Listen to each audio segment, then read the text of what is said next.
자, 34번. 자연스러운 것 같다. 가주어.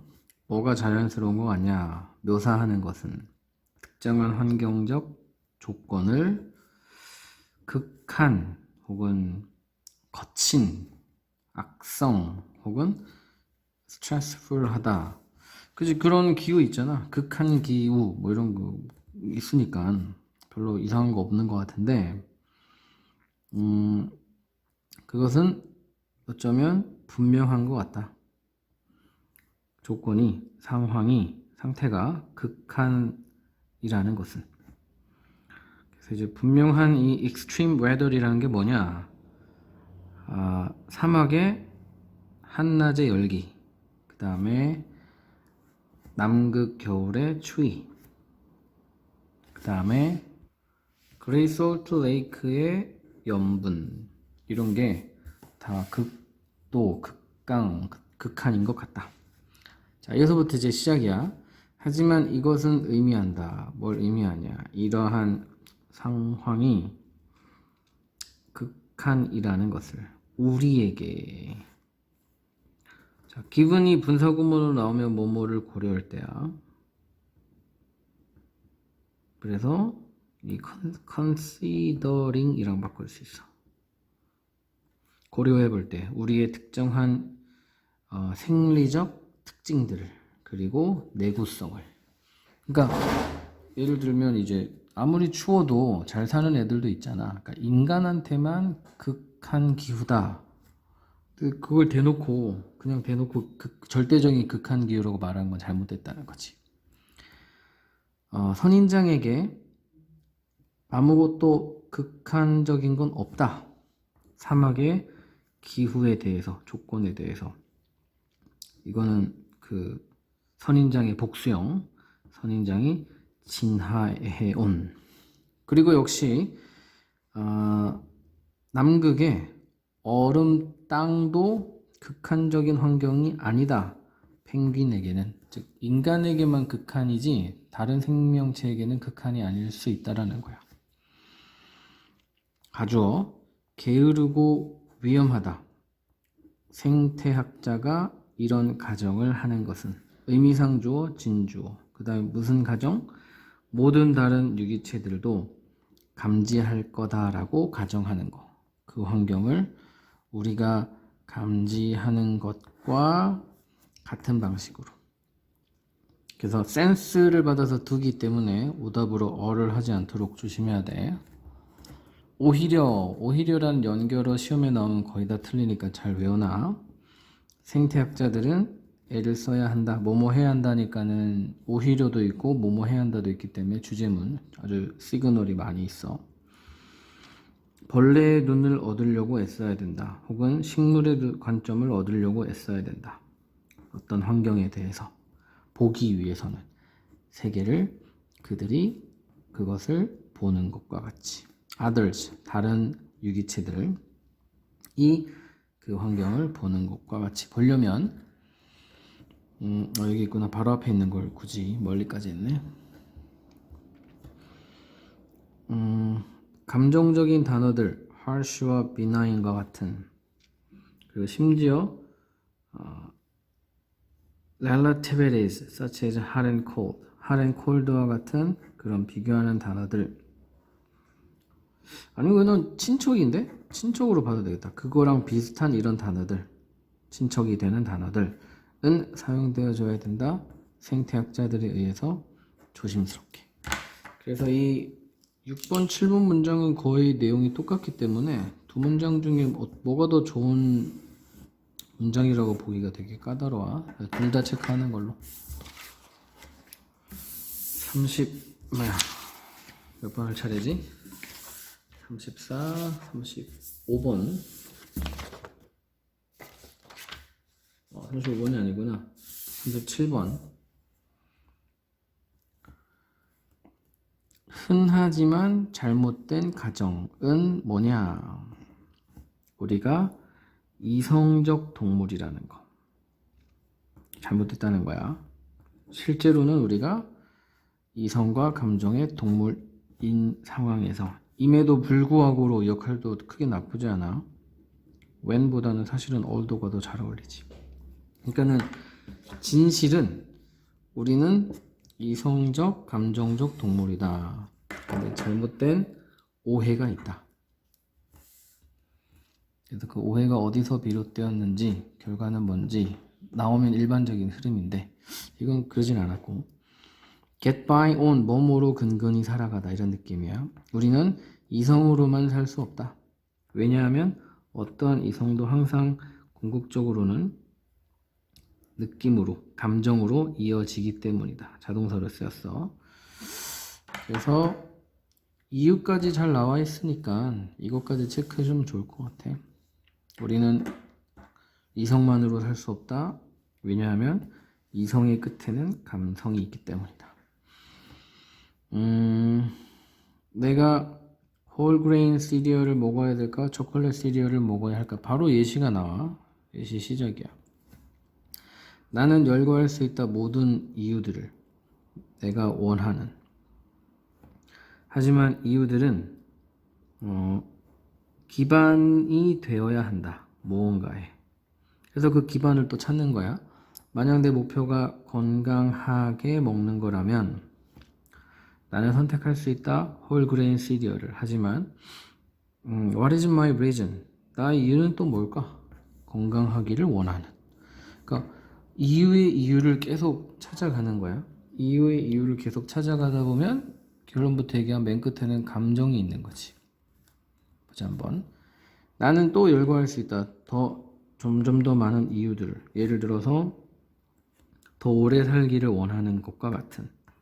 그 다음에 더 질 좋은 시간을 보내는 것과 같은. 사랑하는 사람들과. 그렇지만 이러한 이유들의 또 이유는 뭘까? 계속 물고 늘어지는 거지. 꼬리에 꼬리를 무는 이유들. 우리는 볼 수 있어야 된다. 지금쯤에는 뭐를? 이유들은 궁극적으로 기반이 되어져 있다고. 이성적이지 않는 이유. non-reason. 이성적이지 않는 것. 예를 들어서 reason이 여기서 이성과 이유 두 가지 뜻으로 다 쓰였어. 가치, 느낌, 감정, 느낌. 이러한 깊이 자리 잡은 가치, 감정, 느낌 우리가 가지고 있는 은 드물게 논리적 사고의 결과물이다. 그러니까 드물게는 거의 뭐뭐 아니다야.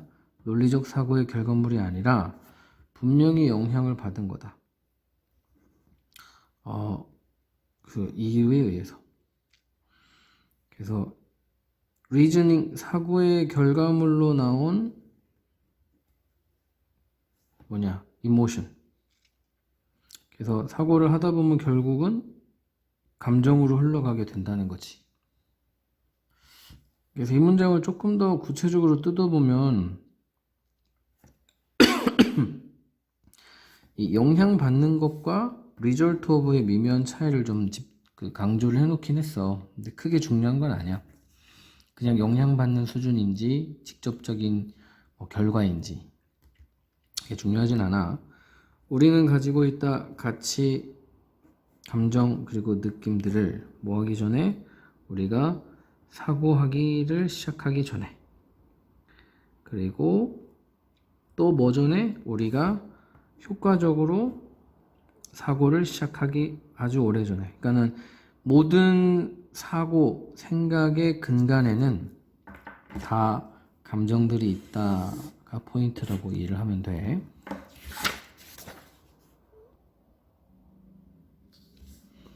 39번. 창의성은 영향력을 미친다. 생산성에. 주제문이야. 그래서 창의성은 어떨 때는 생산성을 늘리기도 하고 어떤 때는 생산성을 오히려 줄이기도 한다. 자, 이제 이유가 쭉 나와. 창의성은 이끈다. 어떤 사람들을 문제를 인식하도록. 다른 사람들이 보지 못하는. 하지만 그것은 어쩌면, 그러니까 여기서 말하는 그것은 앞 내용 전체라고 보면 될 것 같아. 이게 프로블럼 뿐만 아니라 헷갈리니까 이거 지울게. 근데 이러한 것은, 즉 문제를 인식하는 것에 창의성을 쓰는 것은 어쩌면 매우 어려울 수 있다. 그렇겠지. 막 머리를 많이 써가지고 새로운 관점으로 문제를 봐야 되기 때문에 되게 어려운 작업이야. 예시로 이제 찰스 다윈이 종을 발견한 종의 기원 이런 거 얘기하는 것 같은데, 찰스 다윈의 접근, 종 문제에 대한 은 좋은 예시이다. 그는 선택했다. 매우 어려운 그리고 그 tangled 뒤에 얽힌 문제들을 선택했다. 그건 바로 스페시에이션이라는 건데, 그것이 이끌었다 그를 긴 기간의 자료 수집과 깊은 생각, 숙고, 고민으로 이끌었다. 그러니까 모든 머리를 문제 해결에 지금 써야 되는 거야. 모든 머리를 문제가 아니라 이해지, 어떤 개념에 대한 이해에 써야 되는 상황이야. 문제의 선택은 허락하지 않았다. 빠른 공격, 간단한 실험을 그렇게 빨리 끝나는 문제가 아니었다는 거야. 그런 경우에 창의성은 실제로 줄인다. 생산성을. 왜 그러겠어? 창의성이라는 에너지가 이 심사숙고에 많이 쓰이는 거야. 왜냐하면 이런 노력이 집중되기 때문이다. 어려운 문제 자체에 노력을 창의성이라고 하면 돼. 문제 자체에 이제 고민을 하느라고 창의성을 많이 쓰고 있는 거야. 출판 부서에 의해서 측정될 수 있는 생산성. 책을 한 권밖에 못 썼겠지, 이 사람이.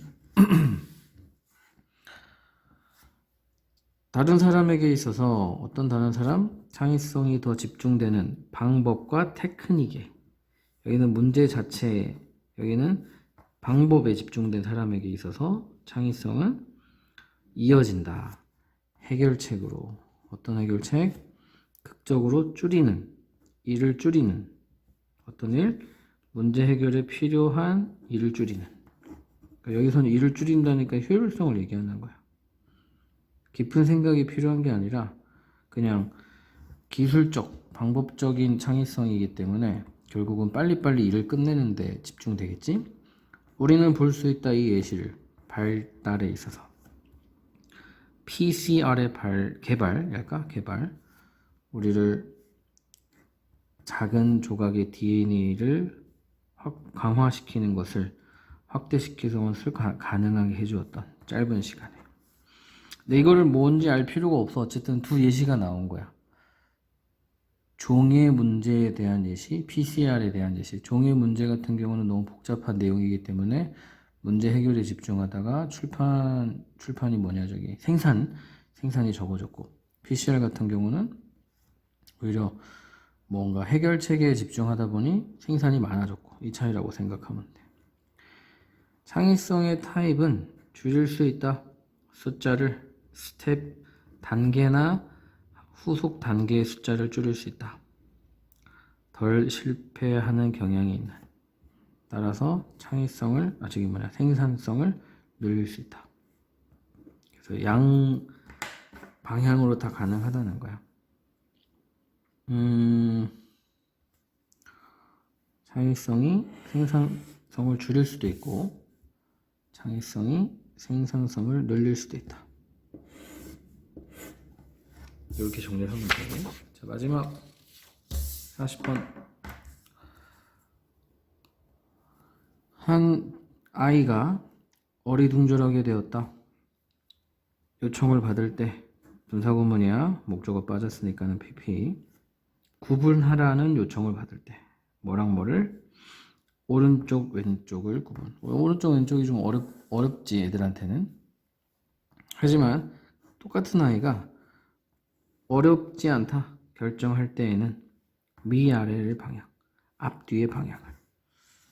그런 것 같아. 뭐 아기 때에도 앞뒤 정도는 쉽게 구분할 수 있거든. 그래서 이런 팩트에 대한 이제 설명이 이제 뒤에 나와. 과학자들은 제안한다. 이것은 발생한다고. 왜냐하면, 자, 이유를 설명하지. 비록 우리가 3차원을 경험하지만 오직 2차원만이 강한 영향력을 미치기 때문이다. 우리의 진화에. 수직의 차원, 위아래, 중력으로 정의되는, 그리고 이동 하는 species, 종에게 있어서 앞뒤 차원, 수직 차원, 앞뒤 차원 정의되는 위치로 뭐의 감각적 섭취 메커니즘. 그래서 이제 우리가 3차원이 있지만 오른쪽 왼쪽 말고 위아래 앞뒤를 우리가 훨씬 더 잘 인지를 하는 이유는 진화적 요인이 있다라는 거예요. 자, 구체적인 설명이 이제 뒤에 나오겠지. 어떤 진화적 요인이 있는지. 이것은 영향을 미친다 우리의 인지에. 수직 대 수평, 멀고 가까운, 그리고 위험에 대한 감지, 위에 있는 위험에 대한 감지 혹은 아래에 있는 위험에 대한 감지. 즉 앞뒤 위아래를 잘 살필 수 있어야지 살아남을 수 있었다는 거네. 하지만 왼쪽 오른쪽은 중요하지 않다. 자연에서 예시가 나와 안 중요한 예시겠지. 곰이 똑같이 위험하다. 왼쪽에 있든 오른쪽에 있든. 그렇지. 그건 상관없다는 거야. 하지만 안 위험하다. 만약 그것이 거꾸로져 있다면, 그러니까 좀 머리가 이렇게 있고 발이 이렇게 있으면 곰은 안 위험한 거야. 그러니까 이제 위험한지 안 위험한지, 나에게 해가 되는지 안 해가 되는지는 오른쪽 왼쪽과 전혀 상관없잖아. 이게 똑바로 서 있는지 누워 있는지가 중요한 거지. 그리고 이제 마찬가지로 뭐 여기는 안 나왔지만 내 앞에 갈 때는 걔가 안 위험해. 내가 그냥 뒤에서 조심히 따라가면 되니까. 근데 내 뒤에 올 때는 위험한 거야.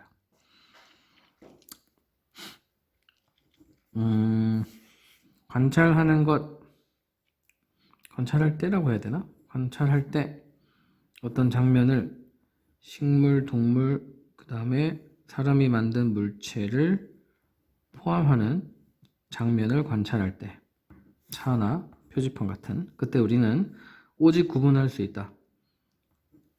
언제 오른쪽 왼쪽이 바뀌는지를. 만약 우리가 관찰한다면 이 인공 아이템을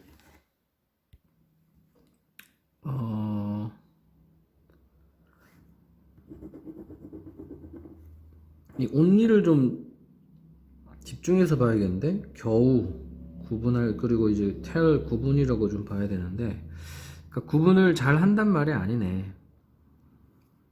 오른쪽 왼쪽이 바뀌어져 있을 때 우리는 겨우 구분할 수 있다. 잘 못한다는 거야. 부정적인 어감으로 쓰였구만. 이거 놓칠 뻔했네.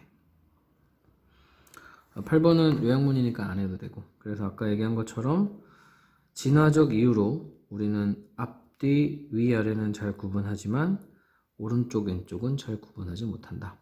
이 두 가지를 주제문으로 삼으면 되겠습니다. 그래서 3번에 체크되는 게 제일 중요하다고 보면 돼. 여기까지.